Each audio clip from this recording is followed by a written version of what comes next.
My mother called me dead weight in a letter she left when she abandoned us, and 20 years later, she had the nerve to demand half my fortune.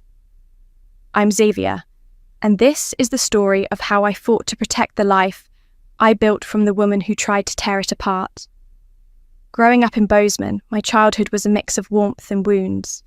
Our little house always smelled like fresh bread from Dad's bakery, a cozy haven where I'd knead dough beside him after school, my hands sinking into the soft, warm mixture.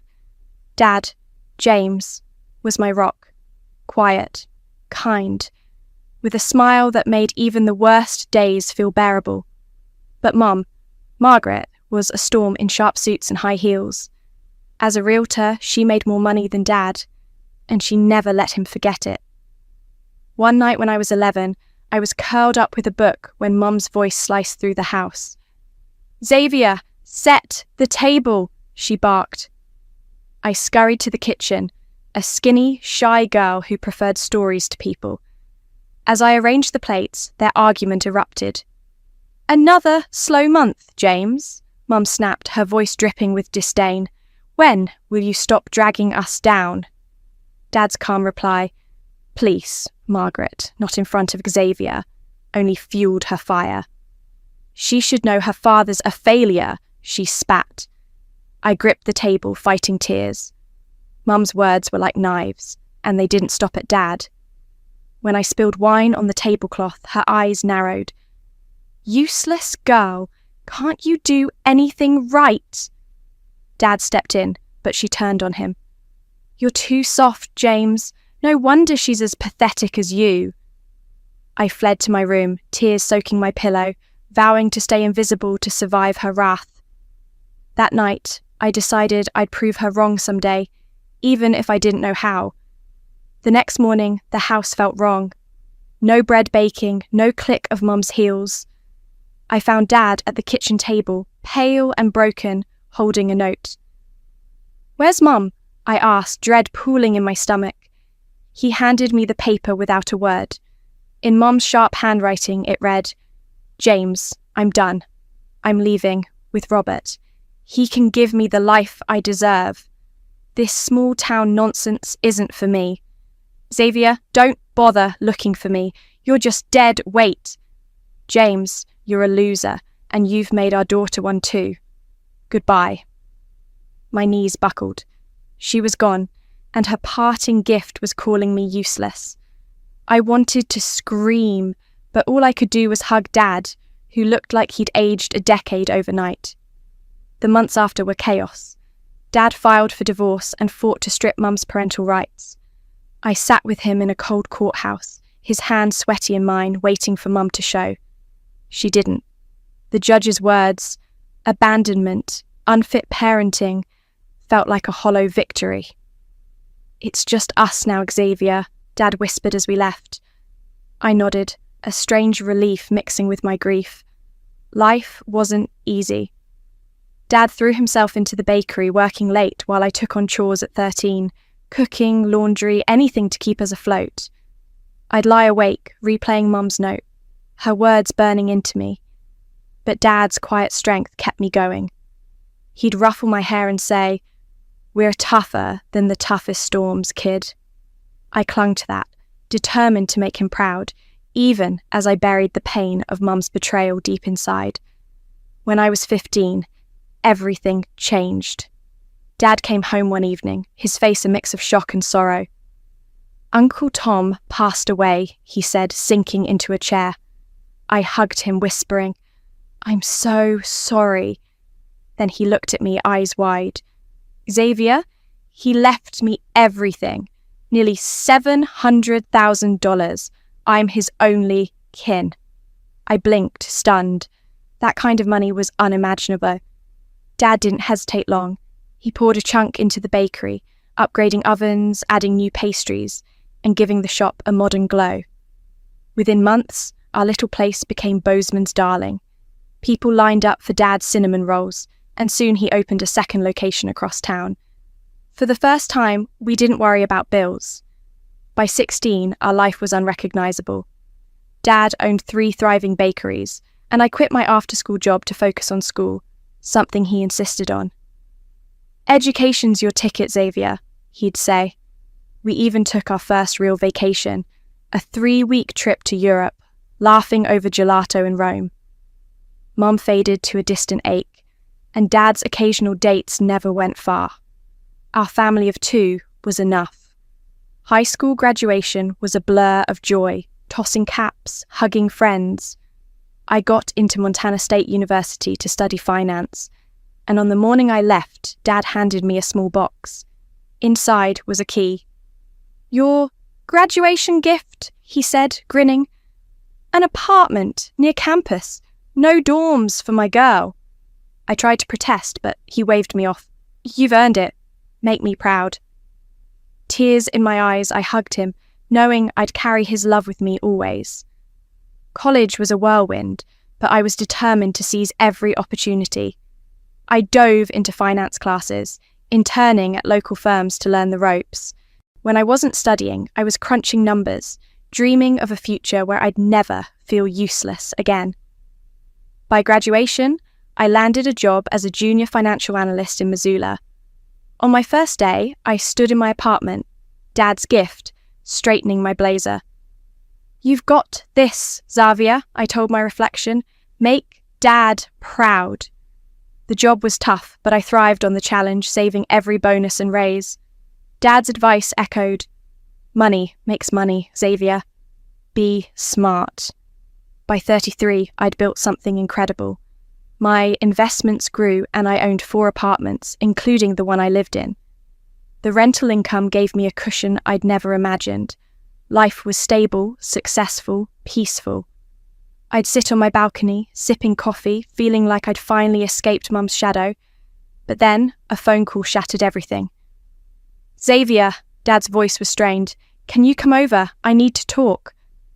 My stomach knotted as I raced to his house. He sat at the kitchen table looking older than ever. "It's cancer," he said, his voice barely above a whisper. "Stage 4, pancreatic." The room spun. "No," I choked out. "This is a mistake." But it wasn't. That moment marked the beginning of the hardest year of my life, and I wasn't ready for what came next. Dad's diagnosis was a gut punch, but we faced it together. I spent every spare moment with him. Hospital visits, chemo sessions, or just sitting at home, making his favourite cheese soup even when he could barely eat. Some days he'd joke, "You're a better cook than me, kid." Other days he was too weak to speak. One crisp fall day he called me to his favourite chair. "We need to talk," he said, patting the seat beside him. I sat, my heart pounding. "The doctors say I've got 5 months," he said gently. "No," I interrupted, tears spilling. "We'll get another opinion." He took my hand. "Xavier, I'm at peace, but I'm selling the bakeries. Everything goes to you. You'll be set for life." I pulled away, sobbing. "I don't want your money, Dad. I want you." He smiled, sad but warm. "I know, sweetheart.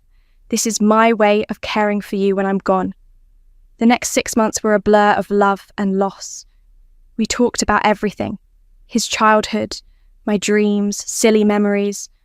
I memorized his laugh, the lines on his face, the faint sugar scent that clung to him. One quiet Sunday, he slipped away. The funeral was a haze of tears and condolences. Alone in his house, clutching his old apron, I felt unmoored. The lawyer handed me the paperwork. Dad left me everything. I used the bakery money to buy 3 more apartments, feeling like I was carrying his legacy forward. But grief was a heavy shadow, and just when I thought I'd found my footing, another call turned my world upside down. "Xavier, it's your mother," the voice on the phone said. "I'm back in town. Can we meet?" My heart stopped.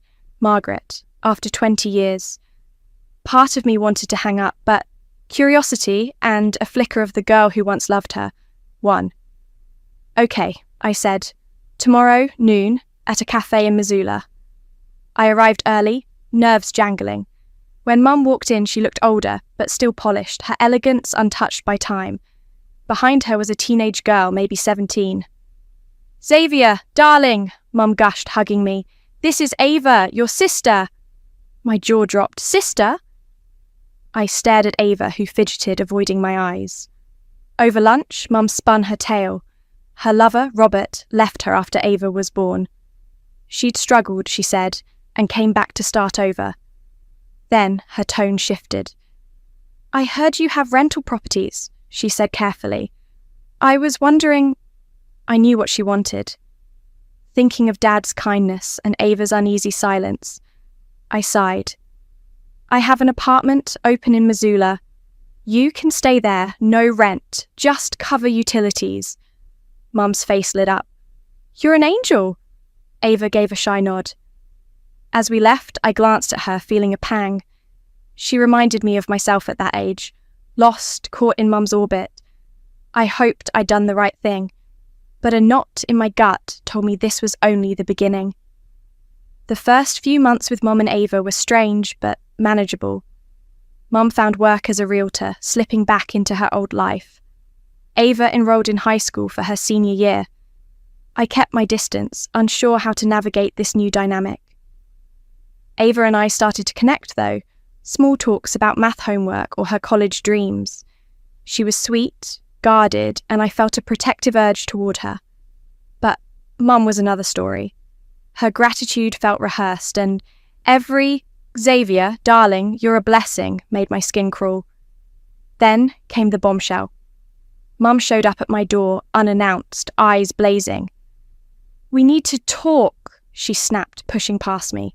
"I know about your apartments, all 4 of them. You're living large while Ava and I scrape by." I stared, incredulous. "You're in my apartment, rent-free," I said, keeping my voice steady. "Isn't that enough?" she scoffed. "Half those properties should be mine. I'm your mother." I laughed, bitter. "You gave up that right when you left us. No parental rights, no support, remember?" Her tone softened, manipulative. "Think of Ava. She needs college money. Sell 1 apartment." I shook my head. "Ava's education isn't my job." Mum's face twisted. "You're selfish, Xavier. After all I've done," I snapped. "Done? You mean abandoning me, calling me useless, or living off me now?" She stormed out, slamming the door. I sank onto the couch, shaking, knowing this wasn't over. Mum's retaliation was swift and brutal. Whispers started in Missoula. Gossip at coffee shops, side glances from strangers. Then I saw her Twitter post during lunch, nearly choking on my sandwich. "My daughter, Xavier, owns 5 apartments, raking in a fortune, but refuses to help her sister's college fund. She's charging me outrageous rent while I struggle. Heartbroken, my child is so greedy." The comments were vicious. Friends, old classmates, even strangers piling on. Nobody mentioned Mum's abandonment or the rent-free apartment. My phone buzzed with messages. "How could you do this to your mum?" I felt like the ground was crumbling beneath me. It got worse. My boss called me in. "Xavier, this situation with your mother is affecting the company's reputation," he said sternly. "Resolve it quickly and quietly." I nodded, throat tight, humiliated. Then I found an email. Unpaid utility bills for Mum's apartment. I called her, hands shaking. "What do you want?" she snapped. "You agreed to pay utilities," I said, straining for calm. She laughed. "You're rich, Xavier. Pay them yourself." I hung up, fury boiling. I met with a lawyer, Ava, who was calm and direct. "You can evict her," she said. "No lease, no rent, and she's had notice." She handed me an eviction notice. It felt like a lifeline and a lead weight. I drove to Mum's apartment, my heart pounding, ready to take back my life no matter the cost. I knocked on Mum's door, eviction notice in hand. She opened it, scowling. "What now?" "Come to sell an apartment for Ava's college." Her entitlement ignited my anger. "No," I said, handing her the notice. "You have 30 days to leave." Her face paled, then exploded. "You ungrateful brat," she screamed. "After everything I've done." I stood firm. Everything? Abandoning me? Spreading lies? Living rent-free while dodging bills? She lunged, grabbing my shirt. "You're nothing," she spat. I yanked free, stumbling. "I'm calling the police," I said, dialing.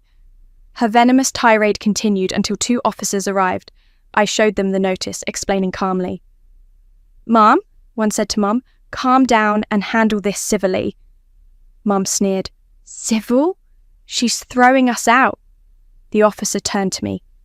"This is a civil matter. Pursue it in court if needed." I nodded, defeated but resolute. Mum's smug taunt followed me to my car. "You won't take your own mother to court." I turned, voice steady. "Watch me." I drove home, her words echoing. Letting her back in was a mistake, but I wasn't that scared girl anymore. I was Xavier, who'd built a life from ashes, and I'd fight to keep it. The court date loomed, and I braced for the fight of my life, knowing whatever happened, I'd face it with the strength Dad gave me. The courtroom in Missoula County Courthouse was cold, but my resolve was iron. Mum and Ava sat across from me, Mum's eyes red, Ava looking like she wanted to vanish. Mum took the stand, sobbing.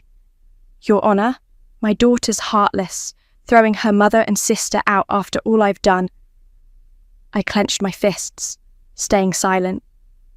My lawyer, Ava, stood. "Your Honour, the facts tell a different story." She laid it out. Mum's abandonment when I was 12, her terminated parental rights, the rent-free apartment, unpaid utilities. Then the bombshell. Mrs. Margaret owns an apartment in another city, rented out for substantial income. The judge's eyes narrowed. "Is this true?" Mum stammered. "Yes, Your Honour." His voice was ice. "This court grants the eviction. Mrs. Margaret will pay back rent for the rent-free months. Your actions are unacceptable." The gavel slammed, and it was over. Outside, Ava stood alone, tears in her eyes. "Xavier, I'm sorry," she whispered. "I didn't know." I softened. "It's okay. If you need real help, call me." She nodded and I walked away. A weight lifting. Mum and Ava moved to Mum's other property. I didn't reach out and they didn't either. Standing in the empty apartment, I let the past wash over me. The hope of Mum's return, her betrayal, the fight I'd won. But beneath it all was freedom. I wasn't defined by her words anymore. I was a Xavier, daughter of James, who taught me to stand tall. Thank you for listening to my story. It's been a journey and sharing it means the world. If you connected with this, please subscribe to my channel. We've got more stories to tell, and I'd love for you to be part of it. Here's to new beginnings, together.